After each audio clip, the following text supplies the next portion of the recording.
for joining us here on Nick and Sergio's fun watch list on this exciting but deeply, deeply tragic evening.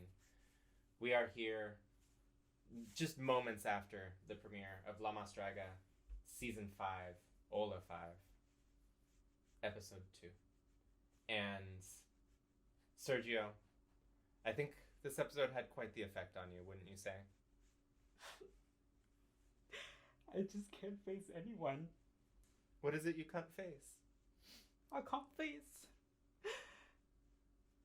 what happened in this episode, the ending of this episode. We need to talk about it. Yes, and these tears are arguably very spoilery, but I would also argue that if you're watching this show without having seen the episode, you're weird. So, I know that you're in mourning, but if you could maybe just spruce it up, get into party mode, we've got to share our opinions with these beautiful people at home. I'll try my best. Welcome back, everyone. And today's episode, we'll be reviewing episode 2 of La Quinta Ola, the fifth wave of La Más Draga. We pick up where we left off last week. Papercut has come out of the coffin and is joining the girls in the workroom. Very exciting for fans of Papercut like us, but a little intimidating for the girls in the workroom, and also not everyone's happy that Papercut is back. I mean, would you be happy if a girl that was loved in the previous season and that was constantly in the top comes back into a new season?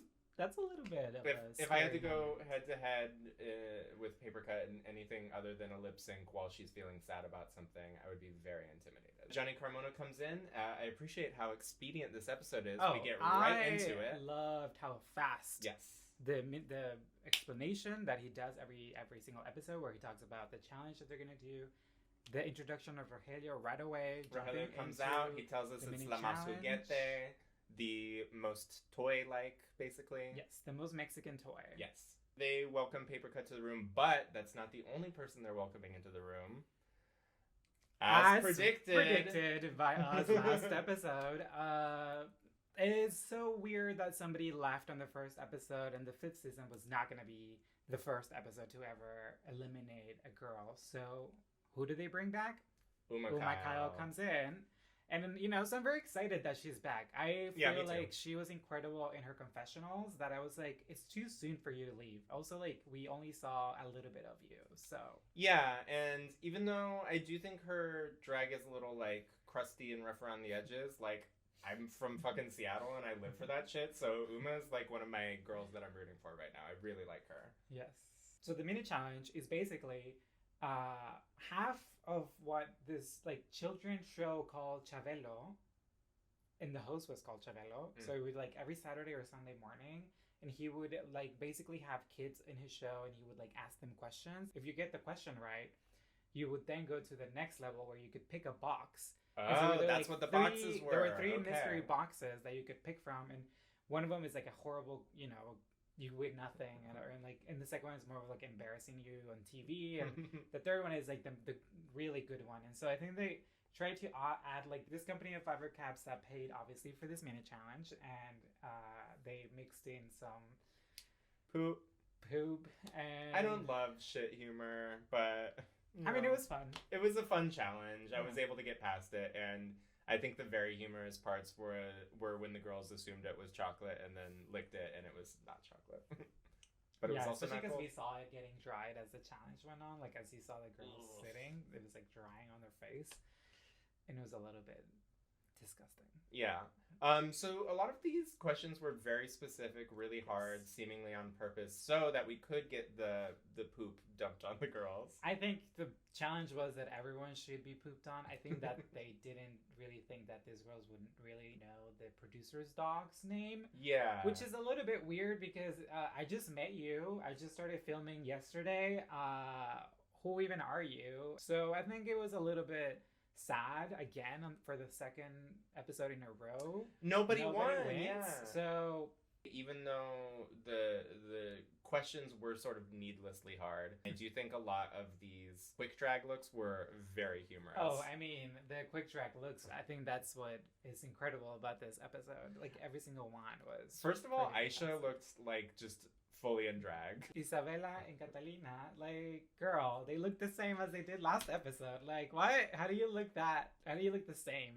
We would be remiss if we did not shout out the absolute most shocking quick drag look, Liza Sansusi. What do we have to say about this look and these tiny eyeshadows? I just love that her eyes are so small. You could barely see that she even has eyes. Like, I love it. Can I say which one is my favorite quick drag? Yes, you should.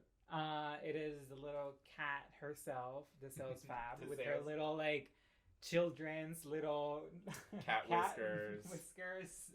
Very, you know, if you cover yourself in cat whiskers, you don't have to do your makeup. It's just... That's a trick for half baby of it. baby queens at home. Just Yeah, be a if you ever kitty. go on Drag Race and you have to do quick drag. But who gets to the end, to the final three? It's Hidden Mistake, Hidden Mistake, Aisha. Dull Skills, and Wait, we got this really wrong last time. Let's be sure we say her name right. Aisha Doll Kills. Oh, damn. We did a lot of dolls kills and a lot of dolls. Well, because we have a store called Dolls Kills, so like that's already a store. Yeah. Yeah. So, but it's Okay. Doll Kills. Well, this is on you then, Aisha. Doll Kills. And the third one is Fifiesta. Which is great. Always, we love our Fifi. Yeah. And then so at the end, they both, the three of them had the same question. They had the same and that's question. The dog question of like how what like That was the dog question, That was the right? dog and question. and Hidden like knew the first letter, but she couldn't narrow it down. Yeah, he didn't say like Chiquita or like you know like which is something not like a that far C. because yeah. it was Conchita. Yeah, I mean Conchita, but like no, I don't get it. Like we're not here to be friends. You're my producer. You're producing the show I'm part of. You're the one getting paid the most money, and I'm here to just gain Instagram followers. Like that's it's an exchange. I don't know your dog's name. None of them get it right, so they all get pooped on. Can you add a special effect? Of poop falling on you? Yeah. I guess. No, don't do that. It's too late. It's already in the editing notes. Okay, so we move on to the workroom, and we don't always talk about the workroom because sometimes these conversations are a little too drawn out, they're a little too specific, but we do want to talk about people dealing with paper being back in the room and some of the other conversations about how much advantage certain queens have coming into the show. You had to say a lot about Miche. I feel like everyone has something to say this episode. And this is why, like, this episode's workroom is just filled with back and forth of, like, you deserve to be here, you don't deserve to be here, you have advantages over us. And then from there, it goes into being, like, other queens calling each other out for being, like, for having advantages and or having more money, having the gigs. Yeah. Like, they went in, like, this episode. Let's talk about a few of the specifics. I mean, paper, we should say previously in last year's reunion, was called out for being kind of fake. And I think your Valentina impression was on point because that's what everyone said about Valentina. That didn't change the fact that she was great at drag and that she deserved to be there. So yeah. I'm seeing a little parallel with this animosity towards Paper Cut.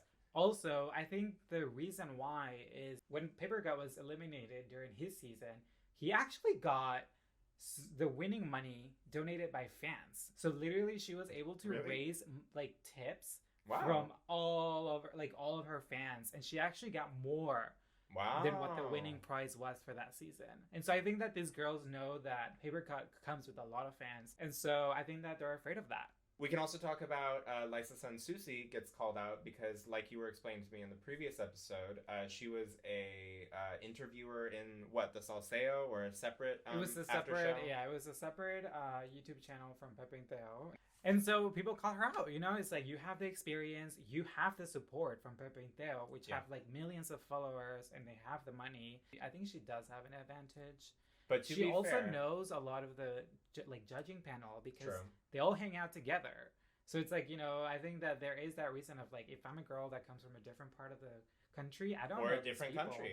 Yeah, or a different country. You know, it's like, I don't know them. Yeah. You already know them. Like, you've been hanging out with them. You've been partying with them. So. Yeah. There was also a little bit of call-outs of Fifiesta and Deseos Fab for being announced winners of the audition process. Yeah. because all of a sudden they have an extra few months to tour as someone that people know is going to be on the show. They get to contact designers and say, I'm going to be on the show. They get to start making money earlier because people are already associating them with the franchise. If any of those people win, it doesn't mean they didn't deserve it, but I think it's kind of nice that they're having the conversation. Yeah, I think it's good. I think that at the end of the day, if you get a good edit, you'll get a good edit. And you know, like, this show is really good at not editing these queens in a bad light. Yeah. But sometimes they do come across as bad if they're bad. You know, so I think that really does matter more than if you come in with fans or not, because you'll build more fans. Some people, you know, start from nothing and go on these shows and end up beating the more established girl. Oh, so yeah.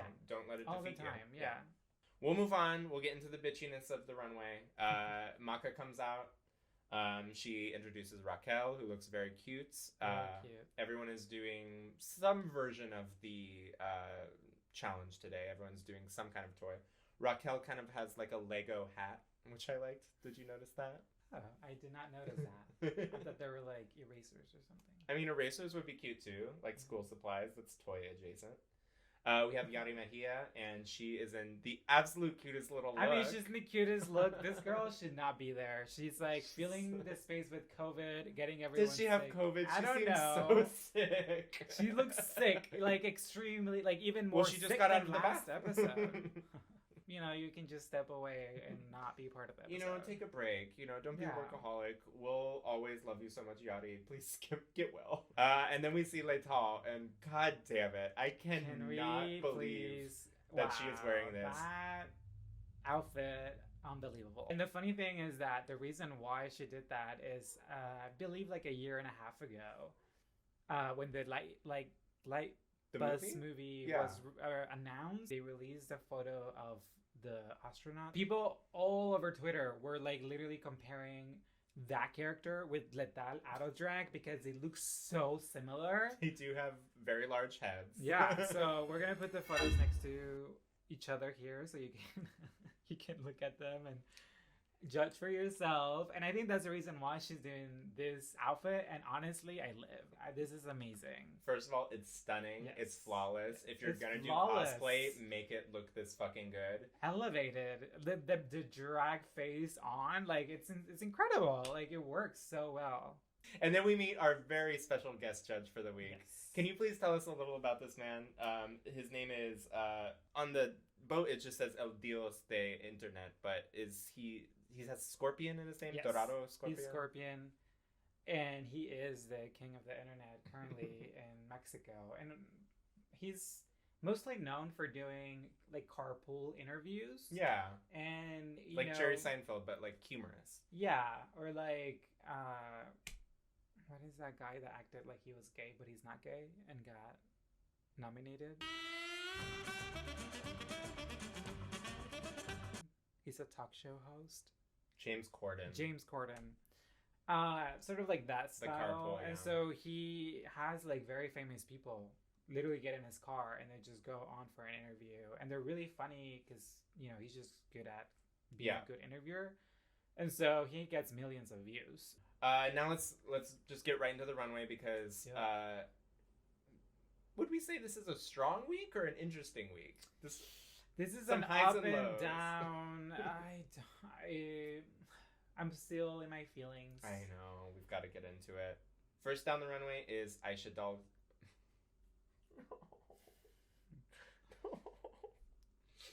First down the runway, we have Aisha Doll Kills. Wow, I like this garment. I think she looks stunning. Now, this is the little one where you flip the top off and you have to make it land on there and again. I just love that she came covered in.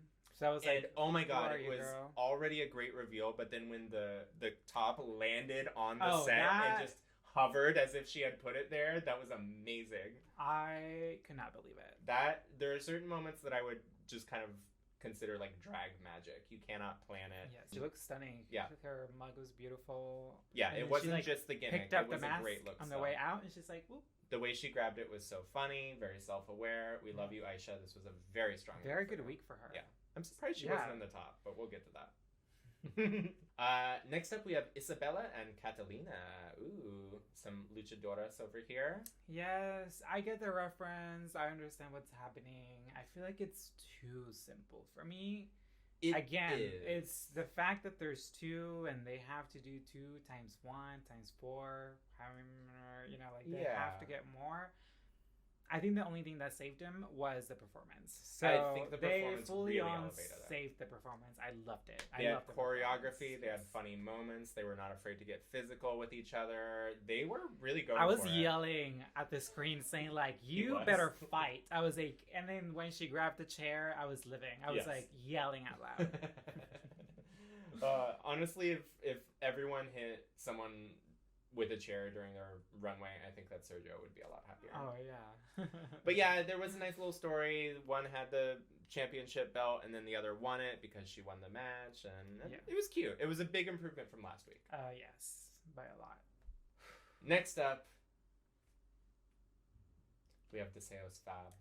Deseo's Fab, my girl. You were such a big Deseo's fan going into this, and how did you feel about this look before we say what the results were? I was very sad when I saw it come out from the back of the stage. Like instantly, I knew that something was off. The fitting was not correct. The fitting was not correct. The thing at the top was not correct. Like it should have been higher. It should have lifted her up.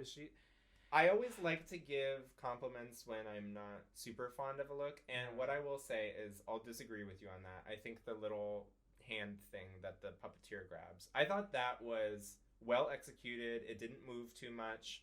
The strings worked. They were fashionable. It just didn't lead down to anything interesting. It didn't lead down to like anything on her outfit. It should have had some tension. It needs to look like there's tension because she's being controlled from above. She didn't really have any of the physicalities of like walking like a puppet. I still think that I love her, and even though I didn't like how she looked, like I think that she could have been saved. Maybe. I mean, my other issue is one of the few Mexican toys I had as a kid was a little marionette, and I feel like they look pretty distinctive, and this look did not look like a Mexican marionette to me. It was like, I'm going to be a pretty pink doll like I always am, but because it's a toy, I'm going to be a marionette with it. I mean, I think that that's the reason why she's being judged a little more, because her whole drag is she is a little doll. Yeah. Like, that's basically how she presents herself every time. And so this was her challenge. She should have won. She should have just come out like a little doll. Like, you know, like, that would have killed. Like, if she was just a doll coming out. But we love you, Deseos. Yeah. We'll talk about what happens later. But I want to change the mood. Let's talk about something exciting coming out on the stage. Oh my gosh, this fucking look. What a presentation. Fiesta. This girl's on a roll. Instant top plays. This girl came in. She blew my mind away. I didn't know what was happening. It was amazing. Even if she was just wearing the boxing girl outfit, I would have loved it. Her makeup looked like amazing. She looked Her awesome. outfit looked amazing. I was freaking out the way that those hands were moving on the fact that they got it to look so much like the Rock'em Sock'em robots was very impressive. The fact that the arms moved independently, the fact that she used that crafty little thing that Blue Hydrangea and Michael Jackson have used, where you move your legs and the puppet moves their legs. The fake boxer could have looked very cheap, but it looked very well done. I just thought this was overall one of the most impressive things. Yes. Certainly of the week. Yeah. But maybe like one of my favorite La Mas Draga looks. I thought this was great. I mean it. It was so inventive. That's a lot to say. It was a reference that I understood. It was like, of course, I love this. Yeah, okay. I'm not going to say that, but it was beautiful. At least for inventiveness. Yes. Maybe it's not fashion forward like some of the other ones. Maybe it's not fully artistic like a Seafair look or something. But I thought it was very inventive and very fun. Next up, we have Greta White coming down the runway. We had a little disagreement about what her garment was. Because when she came out initially, we thought she was one of those little sticky hands. Little sticky hands you throw. And like on the window. Yeah. That's what she looked at they get first, covered in fur, but then you saw get disgusting, the little ball, you know, and they get all saw covered her in head. this stuff. Yeah, I've been a kid. But yeah, you realized that it was supposed to be Jax when you saw the jacket. Yeah, when I saw it at the top, which is Matatenas in Spanish, and when she started dropping them on the stage. I thought that was the strongest moment of the runway presentation. A fake fall, as Lady Camden has taught us, can be very, very exciting. And I really thought she was tripping for a second, and then the jacks went everywhere. It was great. Yeah. I guess maybe the jacks could have been a brighter color. They kind of like blended in with the stage. They could have been multicolored. The thing is that they were literally the size of the real ones, and like those are not gonna look good on stage because the stage is so big and this. Yeah, actually, really small. Like she should have made literally ones that were bigger so that they could. That would have been drag, you know, big ass matanetas. Big ass jacks. Next up, we have Hidden Mistake. Now, we immediately liked this garment, but I don't think we realized what it was until they described it on the runway. I think while we were watching, we were like, "Oh, she's a doll. She's maybe doll. like a Chilean doll. Yeah, it's some special Chilean doll. Oh, and these balls, they must be like, it's a type of doll where you shake it. Yeah, where like, you shake it and there's like something happens. She barfs and balls come out of her mouth, like something. But no, she was like one of those Until drums. it was explained to us during judging that she's one of those little bouncy... No, like this. Oh my god, I keep getting it wrong. Okay, so she's the little... Yeah. And that's why she had the pigtails. But what you said, which was very correct, was it would have been so much stronger if it was one long pigtail with a ball on the end. So then it's like you're bouncing back and forth. But once I realized she would have been like, I whip my hair back and forth, I whip my hair. Yeah, and she would have asked for the microphone and sung Whip My Hair Back and Forth. Yeah. I want to complain that it had to be explained to me, but also maybe we're stupid. Because she was like the shape of a drum. I mean, she was, but and that's the thing, because she was dragging it up. Maybe that is Hidden Mistake, and that's Hidden Mistake being that little toy. Yeah. And so we don't have to get it, you know? You don't have to get dragged, man. Next up, we have the fabulous Uma Kyle, back to slay on the runway again. Uma, first of all, we want to apologize. Your garment made so much more sense once we saw that tequila bottle. Sergio figured it out, and then we were out on a date, and we saw that tequila bottle at the bar. You remember? Yes. But for me, this outfit was not all the way there. This is not it. I love her. But I also would have loved to see her go home again. We were talking about it when she came out, and no offense, Uma, we didn't totally live for this look. We thought there was a good chance you would be in the bottom. She looked like a Maru-chan to me. What is that? The noodles. The noodle box. Yes, it did give me noodle box. She's supposed to be like a tomatoro, like, top, right? But... Yes. The sort of like stitching down the middle that made it look like it was supposed to be in different pieces. The thing that doesn't make any sense is that the tomato is pointy, but she had the same silhouette from the last episode, which she just loves her. She loves that silhouette, and the thing is that the pointiness, there's nothing pointy, so she looked boxed. Yeah. Like she was boxed in. I was like, girl. It looked like she was wearing a box. Yeah, I was not really living for it, even though I love that game because you can lose or win a lot of money. Next up is Light King. Now, initially I kind of had a positive reaction to this look, but then I kind of thought about it and I was like, okay, piñata, is that a toy? It's like a decoration, but it's a toy. I think that there was so much happening. She was a piñata. She had a Frida candle on her. She was a skeleton. Yeah, and the sort of leggings, I appreciated that they were homemade and not just literally from Hot Topic, but they were kind of still giving Hot Topic. Yeah, was not living for this only because I don't think it really fit the challenge. Yeah. And I think like she was just trying to do too much. Jumping ahead to the critiques, she kind of gets into it with the judges, especially the guest judge, who was just going off on her. They were both firing at each other. They were going back and forth. It was intense, yeah. And he had some valid critiques. He was like, you don't have the right number of points for a piñata. You... have too many things going on. The horses don't make sense. I will say I do love the shoes. The horseshoes were the best part. The best part of the outfit. Absolutely adorable. Does it further confuse the garment above? Sure. But I don't care. I love these little horseshoes. And if you'll excuse me for a moment while I pull up this quote. I don't have the Spanish language original interpretation in front of me, but the English subtitles that we were given is that Light King said of her piñata shoes, "The horses represent my tenderness." And I think we can all relate to that. Next up, we have Liza Sansusi, and kind of a lot going on with this one, too. Similarly, there's so much happening. Because she's initially a candle, at first. Which I also would not call a toy. Yeah. The outfit that she comes out in is a little confusing, because she's simultaneously, like, one of those paper finger trap toys that you can Yeah, get. it's a little... But then the top is like, it looks like they're firecrackers, like Yes. sparklers maybe. Yeah. And I just didn't understand how it all related to each other.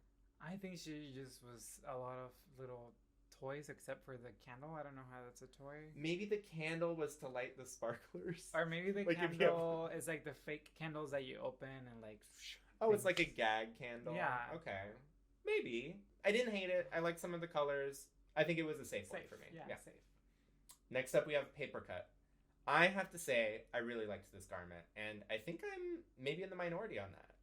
I think that, like Yadi said, like, we know paper cut, we know color, like, paper likes color. The little pinwheel is very colorful. Like, those are very, like, we were just in Santa Barbara, and we, like, There's took a bunch, a video. every color, there's rainbow ones. Literally a rainbow one. So the fact that he chose the metallic material for that, I don't think I get it. I hear that critique. I think it makes sense. At the same time, when you have 4 pinwheels behind you, can you imagine how loud that would get if they were all kind of like different colors? So I appreciated the choice to do something a little more simple color-wise when everything else was going to be so busy. That's my defense. No. All right, fine. Something happened with his hat. He like bumped his hat, and then he threw something. I don't know if it was to distract from the hat or if he was going to do that anyway. He threw something, and I don't know what it was. I couldn't tell. Maybe I'm just thinking this because it was a top hat, but he was kind of giving me like carnival magician. Maybe it was supposed to be some Maybe kind the of hat trick. was giving magician. Yeah. So I think there was like maybe a missing element to this. Yeah, but there's something we I don't liked get. it. Yeah. Next up, we have Peque Balderas, last week's winner. Last week winners and this week's top placing girl. Top again. She comes out and she's a trompo. Trompo, which you like throw, you like wrap like it in a string, and then so that is the predecessor of the Beyblade.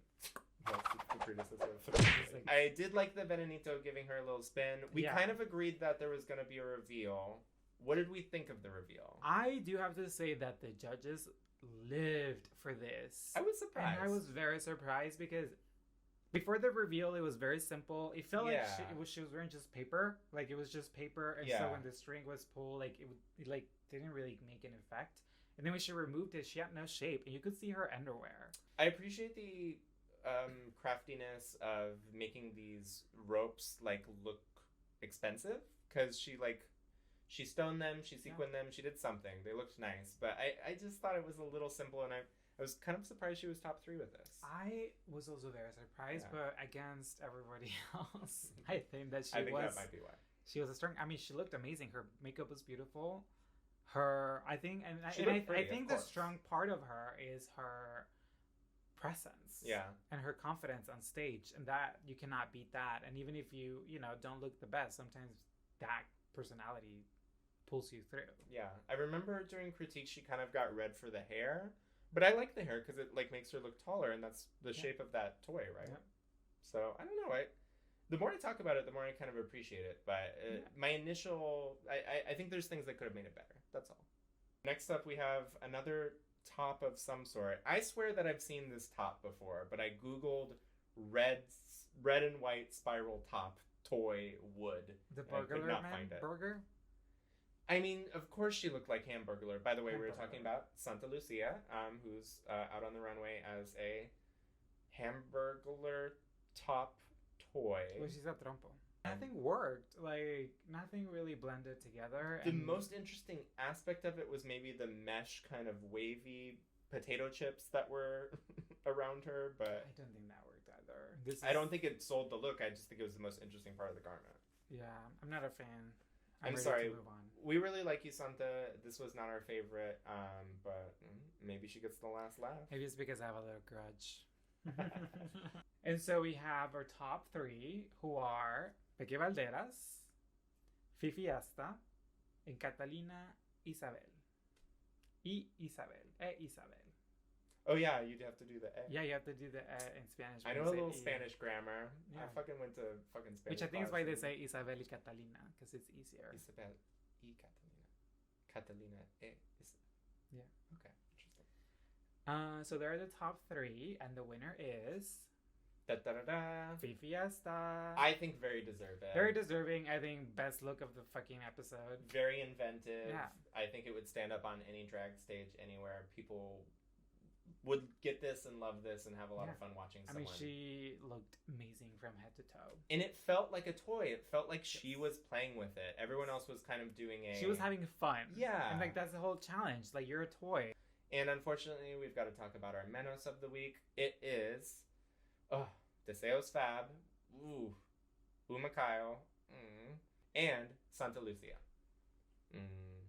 And we were pretty convinced it was going to be Santa Lucia versus Uma. I was convinced they were going to save the sales. It was in my fantasy. And that did not happen. This was a little bit more of an interesting lip sync than last week. I honestly was on my toes the entire... It was going back and forth. I thought Santa had it, and then the sales had it for like when she kicked off the skirt, she was winning. Yes. She was embodying the song. Santa took it back, and she kept going with it. And I think that's when all of us realized who was going home.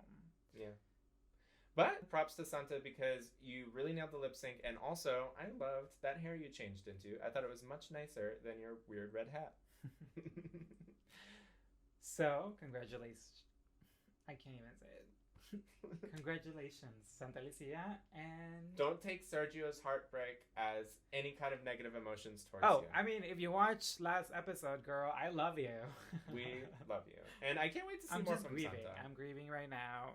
The first eliminated queen. We have the first eliminated queen. And she poofs. Of the season. Your conspiracy theory was 100% correct. We did not see the poof last time. In this episode, we saw... It was real. The sales fab. She turned into a little bird. Flew away. You should have turned to butterflies. It was a bird this time. I was. So yeah, this was a very exciting episode. We had a fun guest judge. I think the runway challenge was really fun, even though I think maybe the judges... executed a little better than some of our girls on the runway. Oh, by far. Yeah. But overall, I am very excited to see the season progress because I feel like we've seen girls do really well and then falter and then vice versa. So it seems like it's anyone's game at this point. It's anyone's game, and it's very exciting that, girls are going home and it's real. So I think they're all going to face the reality in the next episode. Let's go on the record right now. Who's winning? La Mas Draga, Quinta Ola. I think that based on what we've seen, Peque Valderas is a big contender. I think that we're going to have an underdog, and I don't know who that is yet. Yeah, okay. And I am putting my faith in Aisha Dawkins. Oh, as being the underdog, she's been very surprising. I thought she was just like a hot boy, but her drag is very good. Yeah. And I think I'm giving you like so many winners now. I know you're cheating. I'm going to say one because I'm following the rules. I think if I had to guess right now, based on what I've seen, I think this is Fifi's this season. Not just because she was good in this challenge. I thought she was good last week too. She's proving that she's very strong, but that is not all, because there's always the finale. Something always happens. It's true. People that were in the back come through and pull up, and we all thought it was going to be Seafair, then Rebel Mork won. Like, we all thought that Rudy Reyes was going to win season 3, and then it ended up being Aviascu. So anything can happen for the finale. So I think that I'm putting my money right now on Peque Valderas, but I think that's the very clear one, just because she's been in the top the first 2 episodes. Okay, well, great. We'll find out. And we'll probably have a better idea next week, but we won't know for sure until the finale. Keep going with us on this journey, and keep watching La Mas Draga Season 5. Bye. Bye.